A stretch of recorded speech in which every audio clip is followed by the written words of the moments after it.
Houria, out in theaters, new Algerian film directed by Monia Medour, starring the wonderful Lena Kudry, who you may remember from The French Dispatch by Wes Anderson.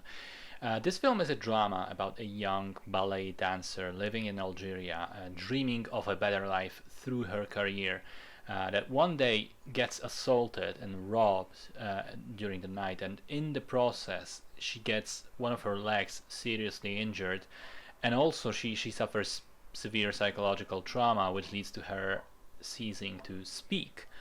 And then she embarks on this journey trying to find herself again, trying to get better physically and mentally, partly by becoming part of a group of other women in the community who have been traumatized by various events in the past.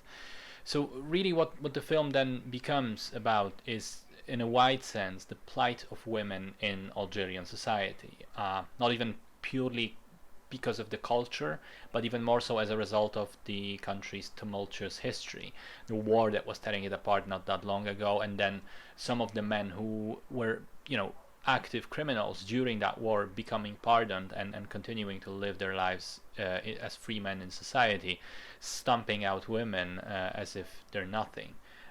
It's a very sad and melancholic film. It's kind of about trying to search for this desperate sliver of hope in a place that doesn't really allow for hope.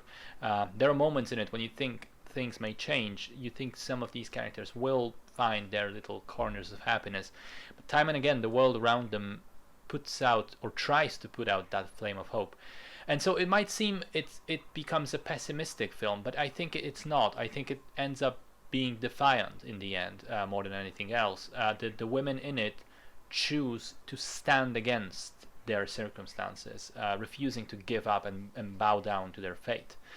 Lena Kudry is brilliant in the lead role, especially when you consider that a lot of her performance is essentially silent, and she communicates with ASL, with gestures and facial expressions only. She does a splendid job, though, and carries the film on her back. I like the cinematography and sound, which often contrasts bright and colored images with washed out grays and blacks, lively, loud sounds, and quiet moments. I think in general the movie is quite well put together in purely technical sense. On the whole, I did like it. I think it can be kind of depressing at times, but in the end manages to somehow triumph over those depressing tones. Solid picture.